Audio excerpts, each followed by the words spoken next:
Subscribe करें और bell दबाएं ताकि कोई खबर रह न जाए।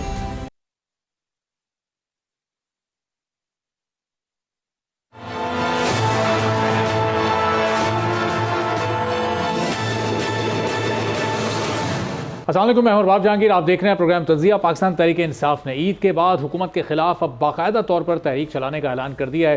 पाकिस्तान तहरीक इंसाफ के सीनियर रहनुमा असद कैसर की जानिब से अब बड़ा वाज़ेह अंदाज में बता दिया गया कि हम पुरअमन तहरीक चलाने जा रहे हैं और इस तहरीक के हवाले से हम मौलाना फजल रहमान से भी बात करेंगे।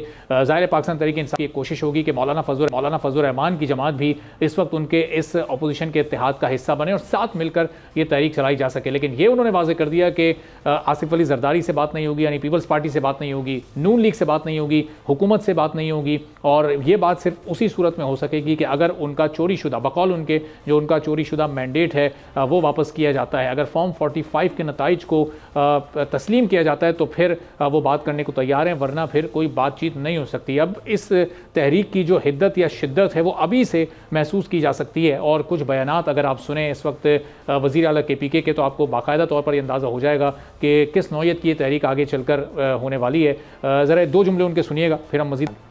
अब ये लहजा, ये अल्फाज एक आइनी ओहदे पर बराजमान एक शख्सियत के लिए, ज़ाहिर फैसल करीम कुंडी इस वक्त गवर्नर KPK हैं और ये उनका आइनी ओहदा है। और अली अमीन गंडापुर साहब जो कि सूबे के चीफ़ एग्जीक्यूटिव हैं, वो जिस तरह के ख्यालात का इज़हार कर रहे हैं, तो आगे कैसे मुमकिन होगा कि मुज़ाकरात की एक टेबल पर ये तमाम लोग बैठ सकें और किसी इशू पर संजीदगी के साथ बात हो सके। अब हुकूमत की जानिब से भी ज़ाहिर फिर इस तरह की मामलात पर रद्द-ए-अमल सामने आता है। राना सनाउल्लाह साहब का भी एक छोटा सा बयान मैं आपको सुनवाता हूँ और फिर उसके बाद हम तारुफ करवाते हैं और फिर गुफ्तगू का आगाज़ करते हैं। ज़रा राना साहब ने क्या कहा है ये भी सुनिएगा।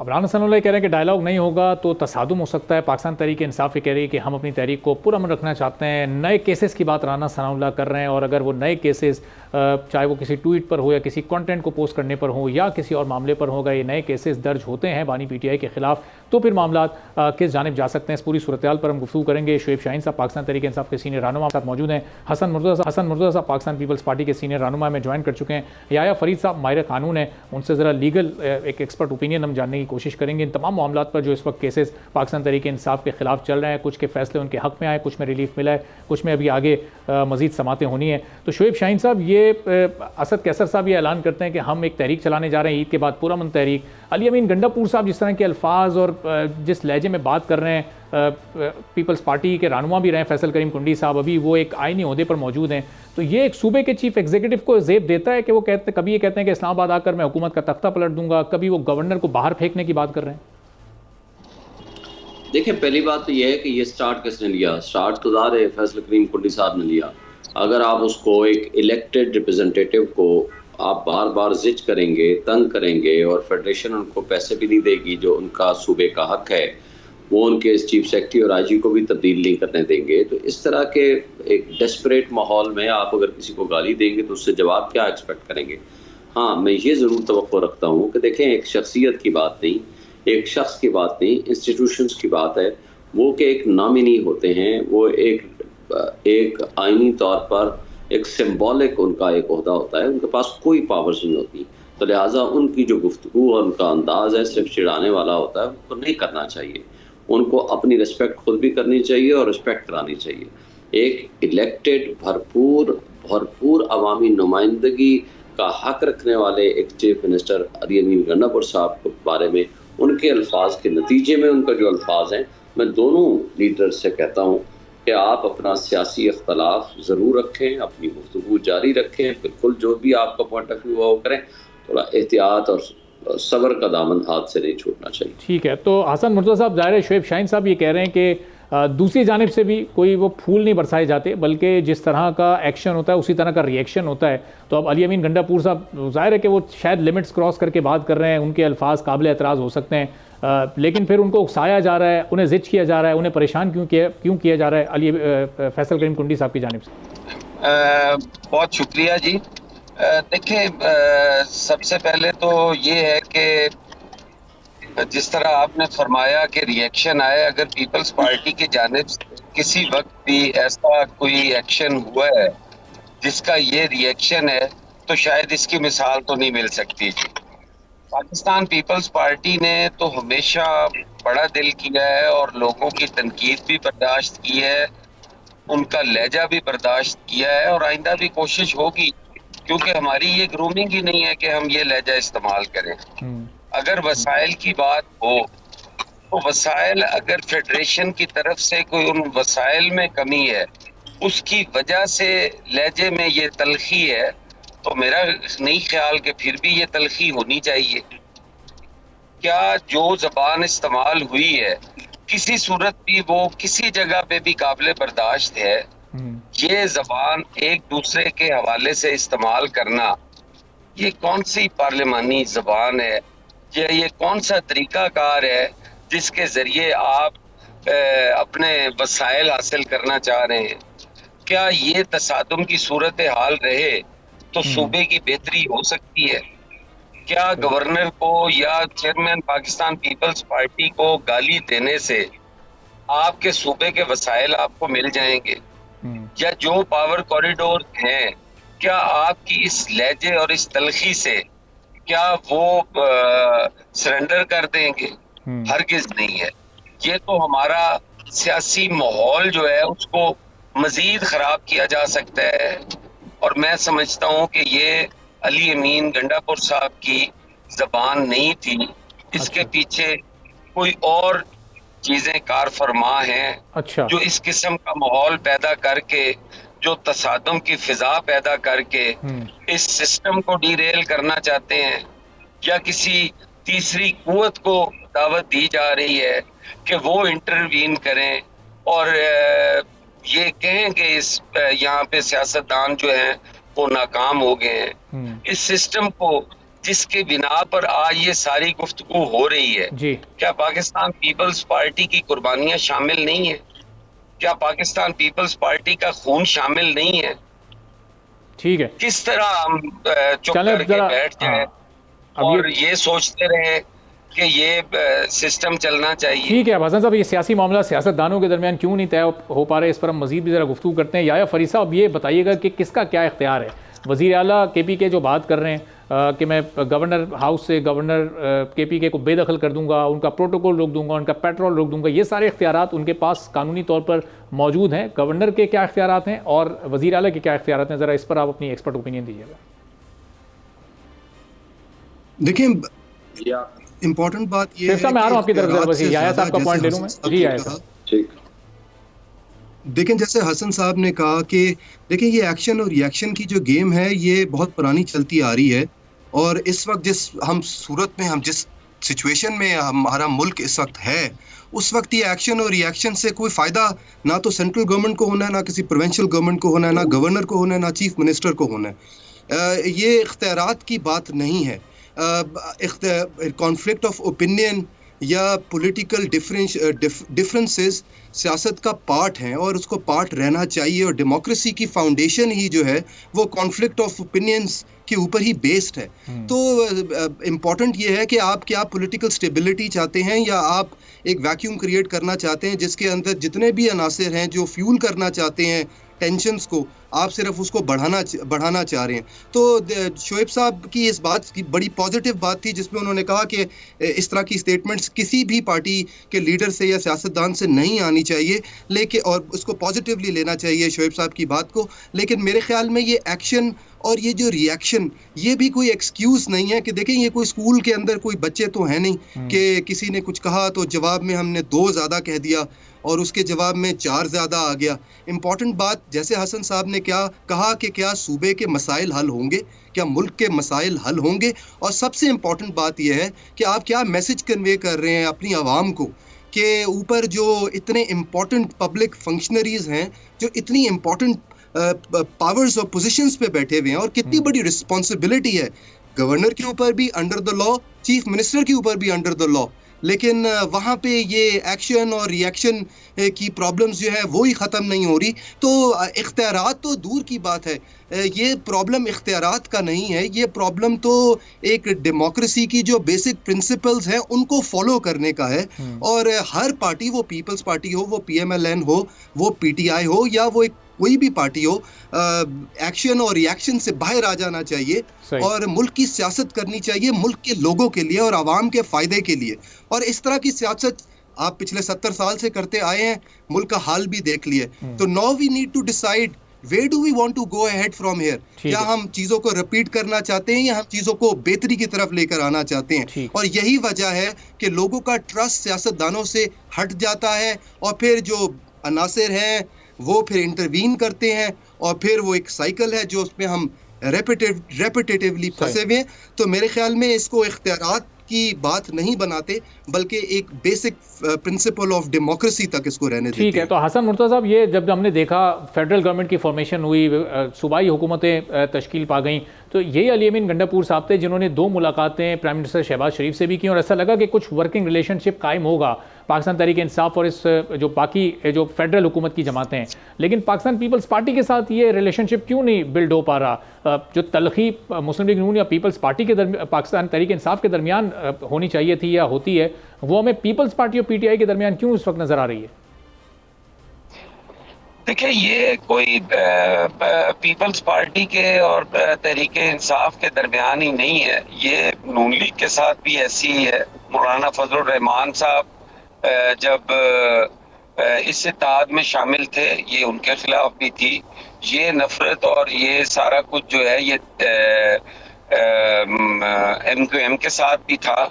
ये सारों के साथ ये रवैया है। आप जो भी उनकी अपोजिशन होगी उसके साथ यही रवैया होगा, वो चोर भी होगा। शुएब शाहीन साहब, अब ये अगर ये इस तरह का माहौल रहेगा सियासी जमातों के दरमियान, टॉप लीडरशिप की जानिब से अगर इस तरह के बयानात आएंगे तो मामला फिर आगे कैसे बढ़ सकेंगे? अब वहाँ से फिर जवाबी जो बयान आता है, आप देखें राना सनाउल्लाह साहब का बयान के अब वो नए केसेस की बात कर रहे हैं, फिर हुकूमत के पास वो एक अथॉरिटी होती है, अब बाज़ औक़ात उसका मिस यूज़ भी किया जाता है, वो चाहे कोई भी हुकूमत हो। तो शुएब शाहीन साहब, ये मामला आगे कैसे बढ़ेंगे? इस तलखी को आने वाले वक्त में आप कम होता देख रहे हैं? आपकी तहरीक भी ईद के बाद शुरू होने वाली है। देखिए, पहली बात तो यह है कि पहले कौन से मुकदमे कम किए हैं इन्होंने पाकिस्तान की तारीख में? पहली मर्तबा 200। जी जी जी जी, मेरी आवाज आ रही है? जी शुएब साहब, आपकी आवाज़ आ रही है, आपकी आवाज़ आ रही है। देखिए, पाकिस्तान की तारीख में पहली मर्तबा एक साबिक प्राइम मिनिस्टर के खिलाफ विद इन 1 ईयर ऑलमोस्ट 203 मुकदमा दर्ज किए गए, जो कि सारे झूठे और जाली थे और जिस पे इन्होंने 500 700 प्रेस कॉन्फ्रेंसेस की। एक घड़ी के ऊपर आपको बताऊं 750 के करीब मीडिया टॉक्स और प्रेस कॉन्फ्रेंसेस की इन्होंने, और ये है इनका किरदार। और आज 2 मुकदमे, 4 मुकदमे, 10 मुकदमे और बनाने दें, मगर इनके असल चेहरे सामने आ चुके हैं। इन कठपुतलियों को एस्टेब्लिशमेंट ने हारे हुए लोगों को, रिजेक्टेड लोगों को पाकिस्तान की तारीख में पहली मर्तबा इस अंदाज से मुसल्लत किया है कि सारा पाकिस्तान नहीं, सारी दुनिया जानती है ये रिजेक्टेड हैं, हारे हुए हैं। 1 लाख वोटों का फ़र्क है। अब मेरी मिसाल आपके सामने है, 1,05,000 वोट लेकर मैं यहाँ से जीता हुआ हूँ। जो कठपुतली यहाँ से एक पोलिंग स्टेशन, एक रीजनल काउंसिल से नहीं जीत सका, उसको उठाकर मुसल्लत कर दिया गया। और पूरा मीडिया जानता है, पूरे लोग जानते हैं, ये मेरा एक कॉन्स्टिट्यूंसी इस पूरे रेड जोन के, जहाँ सुप्रीम कोर्ट है, हाई कोर्ट है, प्राइम मिनिस्टर हाउस प्रेसिडेंसी है, डिप्लोमेटिक इनक्लेव है। आपको बताऊं, प्राइम मिनिस्टर हाउस के अंदर भी मेरा एक पोलिंग स्टेशन था, जहां प्राइम मिनिस्टर हाउस के एम्प्लॉइज, प्रेसिडेंसी के एम्प्लॉइज, डिप्लोमेटिक इनक्लेव में रहने वाले लोगों ने वोट दिए और वहां भी बहुत बड़ी लीड से मैं जीता हूं। इनको कहें वो एक फॉर्म भी ले आए तो आपको पता चल जाएगा। शुएब साहब, ये आप डायरेक्ट ट्रिब्यूनल में भी आप मौजूद होंगे ना, अब आप अपने इस केस के खिलाफ गए होंगे मुताल्लिका फोरम पर, तो वहां पर अब तक क्या कार्रवाई हो सकी? अब तो 4 माह मुकम्मल हो चुके हैं इलेक्शन को। देखें, बहुत अच्छी बात की आपने। इस वक्त जस्टिस तारिक जहांगीरी साहब ट्रिब्यूनल के सरबराह बने और उन्होंने इनको कहा जी आए जवाब ले आए। आज तक न जवाब जमा कराया, न फॉर्म 45 लेकर आए। अब जब लास्ट फाइनल अपॉर्चुनिटी दे दी तो ये भागम भाग इलेक्शन कमीशन के पास पहुंच गए कि नहीं जनाब, तारिक जहांगीरी साहब से ये ट्रांसफर कर दिया जाए, ये इलेक्शन कमीशन हमें कबूल नहीं है। जो खुद मुल्जिम है इलेक्शन कमीशन, जिसके ऊपर मेरा इल्ज़ाम है कि वो मिली भगत और इस सारी मैनिपुलेशन में शरीके कार थे, वो रिटर्निंग ऑफिसर्स और वो जो कठपुतली जिसे मैंने को मुसल्लत किया गया है अवाम के ऊपर इस्लामाबाद जैसे शहर में, बाकी को तो छोड़ें, वो जाकर इलेक्शन कमीशन के पास पनाह लेते हैं और इलेक्शन कमीशन ने उस पर नोटिस जारी कर दिया। आज के लिए बहस थी और फिर कल सुबह के लिए चली गई कि नहीं जनाब, 6 महीने का टोटल टाइम होता है और 7 डेज की पहली दफ़ा कहा जाता है जवाब दें, नहीं तो डे टू डे हियरिंग होगी और 1 लाख जुर्माने के साथ होगी। और शोएब साहब, ये अदालत ने आधे से उसकी ज़्यादा टाइम तो गुजर चुका है, कमोबेश 100 रोज़ गुजर चुके हैं। इन 100 रोज़ में कितनी समातें हुई, उसमें कितनी संजीदगी थी, उसमें क्या क्या पेशरफ्त हुई है? देखें, हर तारीख पे आकर के इनके जो हारे हुए लोग हैं और नोटिफिकेशन के ज़रिए फॉर्म 47 के ज़रिए जीते हुए हैं, उन्होंने आकर कहा जी हमें टाइम दे दें, फिर कहा टाइम दे दें, फिर कहा टाइम दे दें कि हम जवाब और एफिडेविट देना चाहते हैं और फॉर्म 45 लाना चाहते हैं। लेकिन एक दफ़ा भी ना फॉर्म 45 लेकर आए हैं, ना जवाब जमा कराया है, ना कुछ जुर्माना दिया है, और जवाब देने की बजाय भागम भाग इलेक्शन कमीशन पहुंच गए हैं और वहां जाकर कहते हैं कि जनाब ये तो प्रेजुडिस है, ये तो जनाब हमें इससे इंसाफ की तवक्को नहीं है, ये बहुत तेजी से केस चला रहा है। इल्जाम ये है ये केस तेजी से चला रहा है जस्टिस तारक महमूद जहांगीरी साहब, हमारे इस्लामाबाद हाई कोर्ट के जज। ये है इनका अपना किरदार, इनका चेहरा। अब इस अंदाज से इन कठपुतलियों से क्या हम इंसाफ की तवक्को रखेंगे, या ये क्या हरकतें करेंगे? इन लोगों ने जो कुछ इस मुआशरे, इस मकाम तक पहुंचा दिया है हमारे मुल्क को। देखें, सियासी अदम इस्तेकाम इन्होंने कर दिया, माशी अदम इस्तेकाम इन्होंने कर दिया, इंडस्ट्री आपकी बैठ चुकी है, 22% आपका इंटरेस्ट रेट हो चुका है, पैसे इनके मुल्क से बाहर पड़े हुए हैं। देखें, अगर मुल्क से मनी लॉन्ड्रिंग के जरिए पैसा लेके आप सिर्फ दुबई लीक्स को आप उठा लें, $12.5 बिलियन के प्रॉपर्टीज आपकी वहां पाकिस्तानियों की निकली है, जिसमें जरदारी साहब का खानदान भी है, नवाज शरीफ का खानदान भी है, जिसके अंदर मोहसिन नकवी का खानदान भी है, जिसके अंदर हमारे कुछ रिटायर्ड जर्नल भी हैं, पता नहीं और कौन कौन है। इसके ऊपर तो नैब को कोई ना उसने इन्वेस्टिगेशन की, ना नोटिस किया, ना कोई कार्रवाई कर रही है। कार्रवाई किस पे हो रही है? तोशाखाना का कोई चौथा केस बना लें जी, 5वां केस बना लें, जो ये खुद गाड़ियां तोशाखाना से लेकर गए जो कि कानून के मुताबिक नहीं मिल सकती, वो कहते हैं कि जी ये कोई जुर्म नहीं है। जुर्म अगर है तो सिर्फ इमरान खान का है। अच्छा, फिर उससे आगे चलें, ये तो एक मुल्क की है ना, एक स्टेट की है, और न सिर्फ ये एक स्टेट की लीक्स आई हैं, इसमें जो कंपनीज हैं या जो इकामा होल्डर हैं वो इसमें शामिल नहीं है। इसका मतलब है कि जो फिर दुबई में इससे के अलावा जो स्टेट्स हैं वहाँ यूएई की, उनमें कितनी होंगी, तुर्की में कितनी होंगी, मलेशिया में कितनी होंगी, यूके में कितनी होंगी, यूएसए में कितनी होंगी। अच्छा, फिर सब कुछ कह लें कि जी आपका मनी लॉन्ड्रिंग का पैसा नहीं, जी आपका अपना है, मान लेते हैं। मुझे बता दें, जब आप हुक्मरान होके मुल्क से बाहर अपना पैसा रखेंगे और जब आप किसी को जाकर कहेंगे कि इन्वेस्टमेंट अपने मुल्क में ले आओ, मुझे बता दें वो किस मुंह से वो आपके ऊपर ट्रस्ट करेगा कि आप अपने मुल्क को इन्वेस्टमेंट के काबिल नहीं समझते। अच्छा, फिर अगर ये सिर्फ पैसा लाकर अपने अकाउंट में यहाँ रख दें तो आपका डॉलर जो है वो 50 रुपए से भी कम आ जाएगा। वजह क्या है? वजह ये है कि इन लोगों ने इस मुल्क से लूट मार के अलावा कुछ किया नहीं है। अवाम को जिस अंजाम को इन्होंने पहुंचा दिया है वो पीक लेवल आ चुका है। इमरान खान ने तो कह दिया है भाई मेरा मरना जीना इस मुल्क में है, मुझे 1000 साल भी यहाँ रहना पड़े मैं रहने को तैयार हूँ, मुझे जेल से कोई घबराहट नहीं है, मैं कोई डील नहीं करूंगा। यकीनी तौर पर हसन मुर्तज़ा साहब भी इस पर रिस्पॉन्ड करना चाहेंगे, शोएब साहब, और फिर याया फरीद साहब से भी जो इसके कुछ लीगल एस्पेक्ट्स हैं उस पर एक छोटा सा ब्रेक लेते हैं। ब्रेक के बाद वापस आएंगे, गुफ्तगू को यहीं से शुरू करेंगे।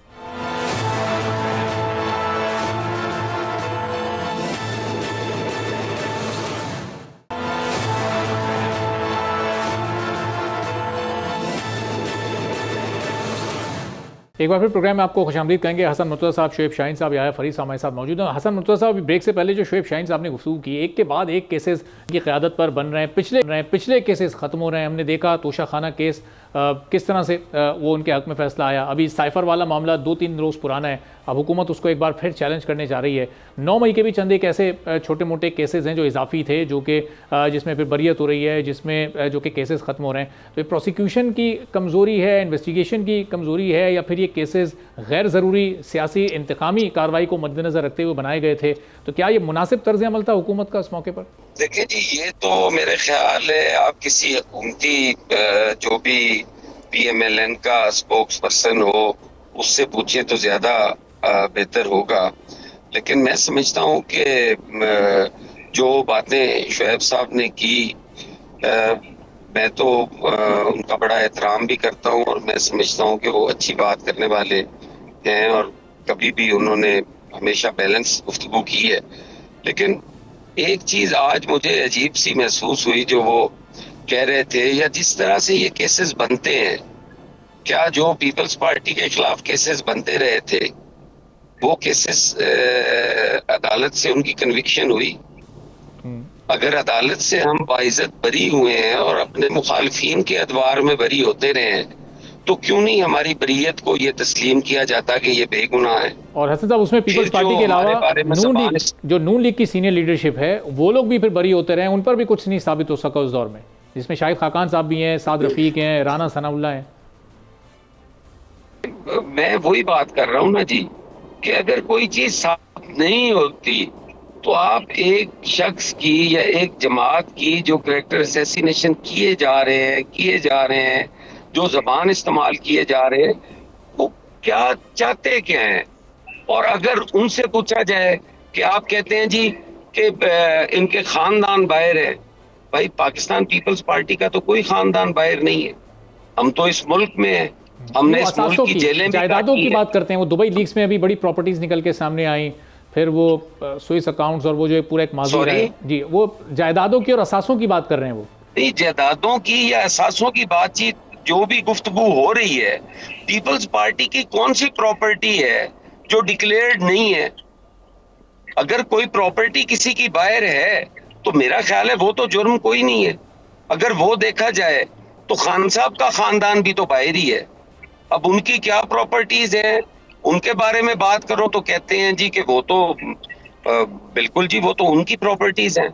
अगर बनी गाला पे कोई बात आए कि वो कैसे खरीदा गया, कभी फ्लैट बेचा गया, कभी बनी गाला खरीदा गया, कभी गिफ्ट किया गया, कभी गिफ्ट वापस लिया गया, इस किस्म की गुफ्तगू करके और वो दूसरों पे इल्जाम तराशी करके निकल जाना, ये मसले का हल नहीं है। आप जो चीज आप चाहते हैं, आपके 4 साल इक़्तिदार के में आप रोज प्रेस कॉन्फ्रेंसेस करके कहते थे कि फलां आदमी इस हफ्ते उठा लिए जाएंगे, फलां नए रेफरेंसेस दायर हो जाएंगे, और वो हो जाते थे। तो क्या उसको हम समझें कि वो केसेस आप बनाते थे या आप बनवाते थे? ये इल्जाम तराशी का सिलसिला बंद होना चाहिए।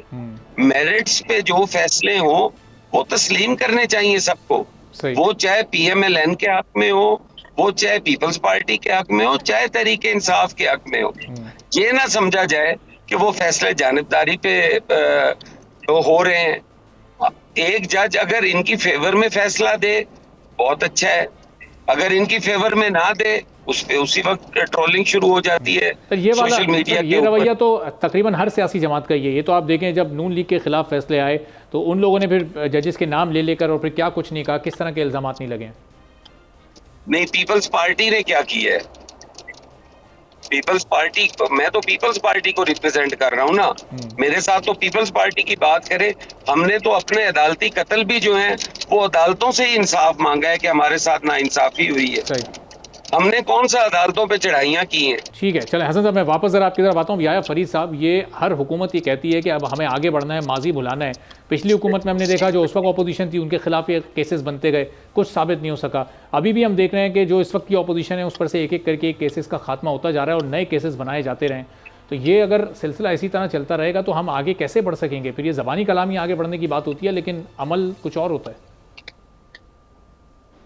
देखिए, बिल्कुल एक बात के ऊपर जो मुझे लगता है कि सारी पॉलिटिकल पार्टीज का कंसेंसस होगा वो तो ये है कि जब भी कोई पॉलिटिकल पार्टी पावर में नहीं होती और एक चैलेंज पोज करती है एज अ स्ट्रॉन्ग ऑपोजिशन, तो नैब और FIA और दीगर जो अदारे हैं उनको इस्तेमाल करके केसेस बना दिए जाते हैं। अब उस केसेस में मेरिट्स होते हैं या नहीं, लेकिन केस को जिस तरीके से बिल्ड किया जाता है और रेफरेंस जिस तरीके से फाइल किया जाता है, आई थिंक उसके ऊपर भी प्रॉब्लम्स हैं कि ये कह देना कि PTI के ऊपर 203 केसेस जो हैं वो अब मेरिट्स पे PTI जो है वो उसको आर्ग्यू करके उस पर एक्विटल्स करवाए, तो कन्वीनियंस भी देखनी है कि क्या एक शख्स उसके ऊपर आप इतने हंड्रेड्स ऑफ केसेस बिल्ड कर दें, तो क्या लीगली पॉसिबल भी है कि वो हर केसेस में जाकर बयानात और वकील भी कर सके? मतलब इसमें तो अगर आपको याद हो तो मियां मोहम्मद नवाज शरीफ ने कहा था कि मेरी तो जेब वाली हो गई है वकला को तनख्वाहें पैसे दे देकर।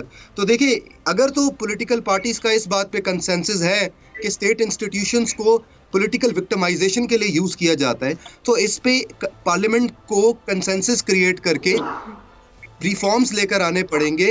नैब और FIA, मनी लॉन्ड्रिंग और ये जो बाकी आपके इंस्टीट्यूशंस हैं, कि इसके इनके अंदर जो जो इन्वेस्टिगेशन से सवाल शुरू होते हैं, इन्वेस्टिगेशन से, नॉट फ्रॉम द प्रोसिक्यूशन, कि जो इन्वेस्टिगेशन है वो भी एक फेयर इन्वेस्टिगेशन हो। जब एक रेफरेंस क्रिएट किया जाए तो उसकी भी जो है स्क्रूटनी की जाए प्रॉपर्ली कि क्या ये इस रेफरेंस जो है ये स्टैंड करेगा इन द कोर्ट ऑफ आई। और जैसे हमने देखा 2 हफ्ते पहले एलएनजी के केस के अंदर शाइख खान को भी का भी एक्विटल हुआ, और ये एक लेटेस्ट एक्विटल है, और ये वही एलएनजी का केस है जिसकी बड़ी हाइप क्रिएट की गई थी। नारोवाल का केस ले लें आप, जैसे आपने खुद बात की, तो देखें ये तो हर एरा में एहतजाब ब्यूरो से ये कहानी चलती आ रही है कि पॉलिटिकल पार्टीज एक दूसरे को जो है वो क्लेम करती हैं कि जो भी पावर में है वो विक्टिमाइज करता है। लेकिन बात यह है कि क्या किसी पॉलिटिकल पार्टी ने पावर में आके उन अदारों को रिफॉर्म करने की कोशिश की, और अगर वो कोशिश की तो वो उसमें वो कितने कामयाब रहे,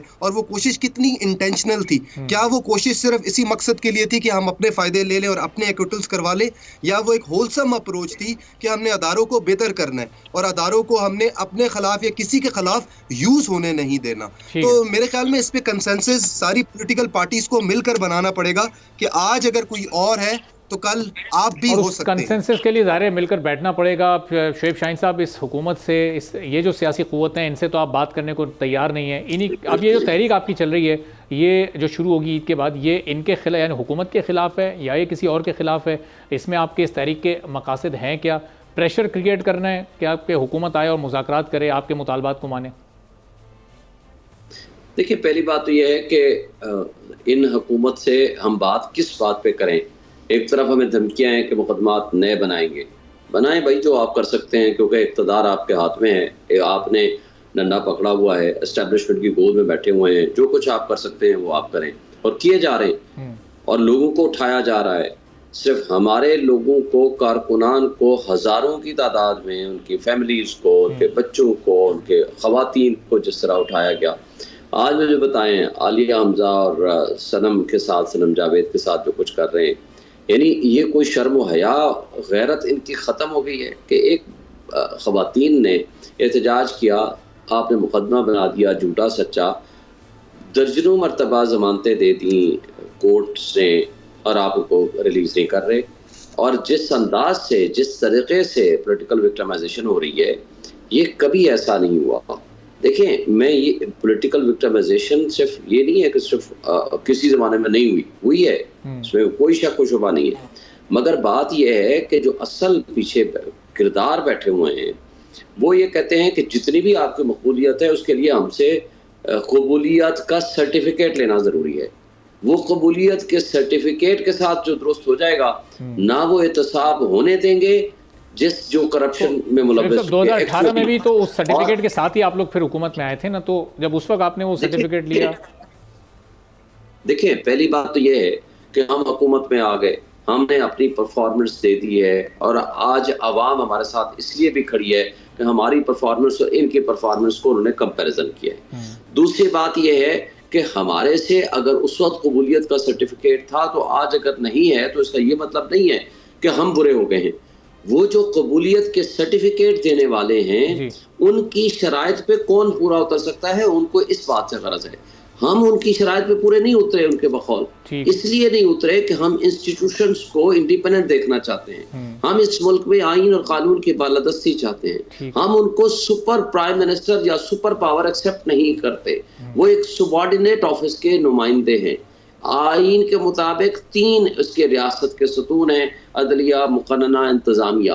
वो ये कहते हैं, आज पाकिस्तान की तारीख में ये भी पहली मरतबा है कि तमाम हाई कोर्ट्स ने और लॉर्ड जुडिशरी ने लिख के दिया है सुप्रीम कोर्ट में कि जनाब, पाकिस्तान में निज़ाम इंसाफ में रुकावट सबसे बड़ी हमारे लिए इंटेलिजेंस एजेंसीज हैं, और जब हम उनको रिफ्यूज करते हैं तो हमें लाइव थ्रेट्स मिलती हैं। और आज आपने देखा, एक शख्स नज़म लिखता है कि कोई बोलेगा तो उठा लो, उसको वाकई उठा लिया जाता है। कोई दूसरा इमरान रियाज बोलता है, अपना आइन और कानून की बालादस्ती आप भी चाहते हैं, और आइन और कानून की बालादस्ती जो इस वक्त हुकूमत में शामिल जमाते हैं वो भी चाहती हैं। तो ये क्या डेफिनेशन का है, समझने का फ़र्क आ रहा है? एक छोटा सा ब्रेक यहाँ पर लेते हैं, ब्रेक के बाद जब आप तो फिर ये सवाल अपने तमाम मौजूद मेहमानों के सामने रखेंगे कि फ़र्क किस चीज़ का है, समझने का फ़र्क है या कोई और मामला है। एक ब्रेक के बाद।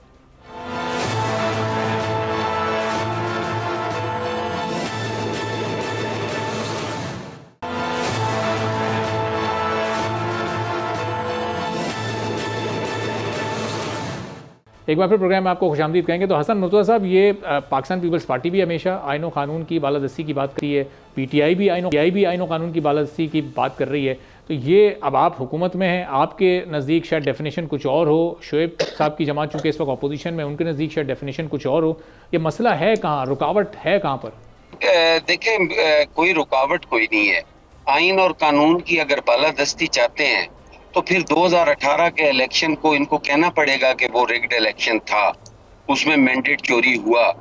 फिर इन्हें कहना पड़ेगा कि 2013 का इलेक्शन जो है वो इलेक्शन चोरी हुआ था, ये मानना पड़ेगा इनको।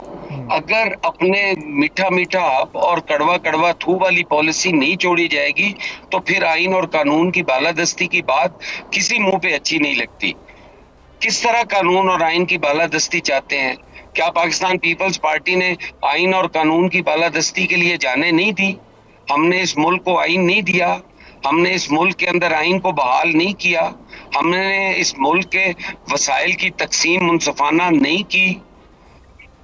ये सारी चीजें जो हैं, इनका पीपल्स पार्टी को क्या क्रेडिट दिया जाता है? जिस वक्त बात होती है उस वक्त कह दिया जाता है कि सिर्फ और सिर्फ जी आइन और कानून की बालादस्ती के लिए हम तो ये जंग लड़ रहे हैं। भाई, आइन और कानून की बालादस्ती की जंग लड़नी है तो फिर 2018 के इलेक्शन को कहो कि उसमें मैंडेट चोरी हुआ था, फिर हमें लाया गया था। फिर आपको कहना पड़ेगा कि 2010, 11, 12 में जो जलसे हुए वो इन्हीं एजेंसीज ने करवाए जिनके खिलाफ आज बात होती है। फिर पाशा साहब की जो मेहरबानियां हैं, फिर उनका जिक्र करना भी बहुत जरूरी होगा। फिर जनरल फैज साहब की मेहरबानियों का जिक्र भी करना जरूरी होगा। किस तरह आप चोरी की जाए नमाज के ऊपर कहते हैं कि नमाज जायज है? ये तो अजीब सी पॉलिसी है। सही। ये तरीका कार हरगिज नहीं है। आपको सारी चीजें अगर गलत है तो फिर सब गलत को गलत कहना पड़ेगा। बिल्कुल सही। ये एक अच्छा है और बाकी गलत है, ये वाली पॉलिसी मुनासिब नहीं है। तो यार फरीद साहब, ये अभी जो ट्रिब्यूनल्स में जो केसेस हैं इलेक्शन के 8 फरवरी के दिन के, अगर उनमें से मेजॉरिटी के फैसले अब तक ये 100 दिन में आ गए होते तो शायद बहुत सारे मामला क्लियर हो चुके होते, बहुत सारे तहफ़्फ़ुज़ात अपोजिशन के भी दूर हो चुके होते, अगर तो वो मेरिट पर फैसले आए होते। ये इतना ज़्यादा वक्त क्यों लगता है इन फैसलों के लिए?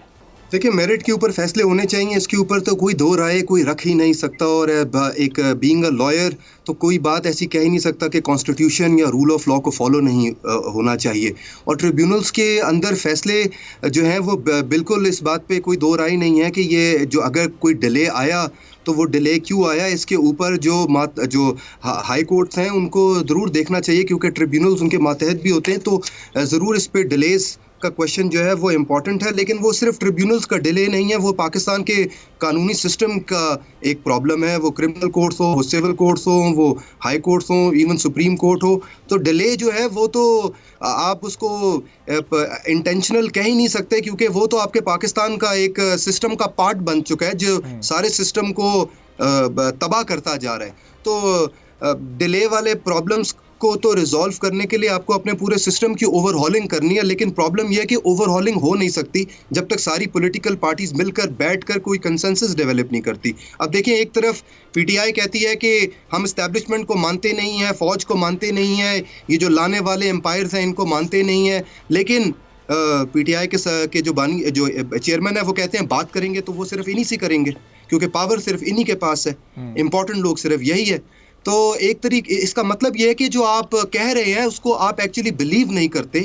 आप बिलीव यही करते हैं कि पावर जिसके पास है हम उसी से बात करके पावर शेयरिंग का या पावर डिवॉल्व करने का जो है वो एक सोल्यूशन निकालेंगे। बहुत बेहतर हो कि अगर आप कहेंगे बात करेंगे तो सिर्फ सियासतदानों से करेंगे, बात करेंगे तो पॉलिटिकल पार्टीज से करेंगे, वो हमें पसंद है या ना पसंद है, लेकिन ये आउटसाइड फोर्सेस से हम बात नहीं करेंगे। लेकिन यहाँ पे हमें नजर नहीं आता कि इस तरह की कोई सूरत हाल क्रिएट की जाए जहां पॉलिटिकल पार्टीज के हेड्स कह रहे हों कि हम बात करेंगे तो सिर्फ एस्टैब्लिशमेंट से करेंगे और उसके लिए हमने कोई कमेटी भी बना दी है। तो I think this is the crux of the matter, that you will have to believe in what you are saying, that you will have to believe in what you want.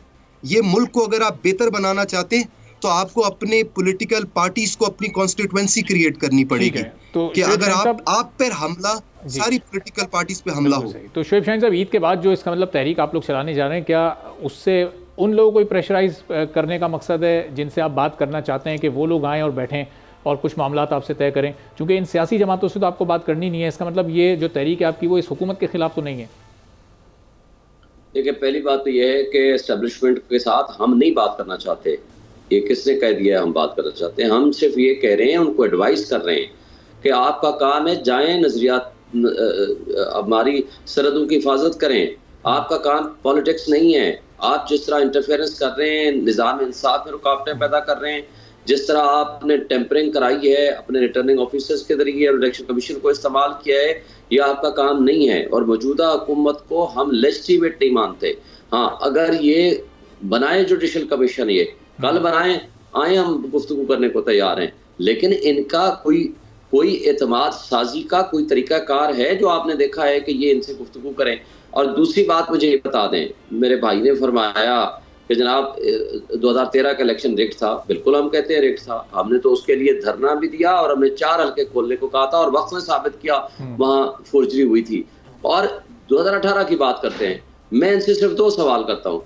2018 पे बहुत इल्जाम लगे, लेकिन आज भी मैं ये कहता हूं कि हमने तो उसी वक्त पार्लिमानी कमेटी बना दी थी, लेकिन कमीशन नहीं बनाया था। ये अपोजिशन जो मुतालबा आपने 13 में किया है, जो आप कर रहे हैं, वो आपने उस पर अमल नहीं किया। जुडिशल कमीशन नहीं बनाया आपने।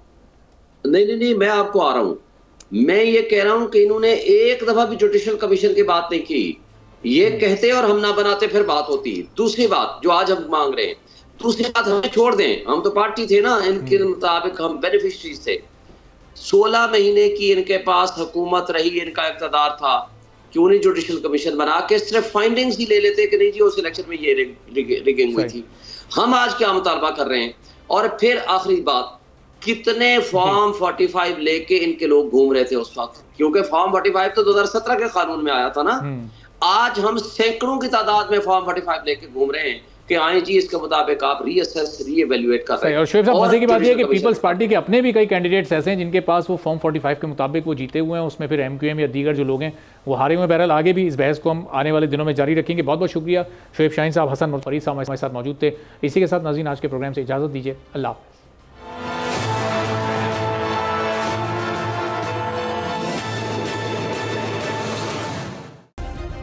सब्सक्राइब करें और बेल दबाएं ताकि कोई खबर रह न जाए।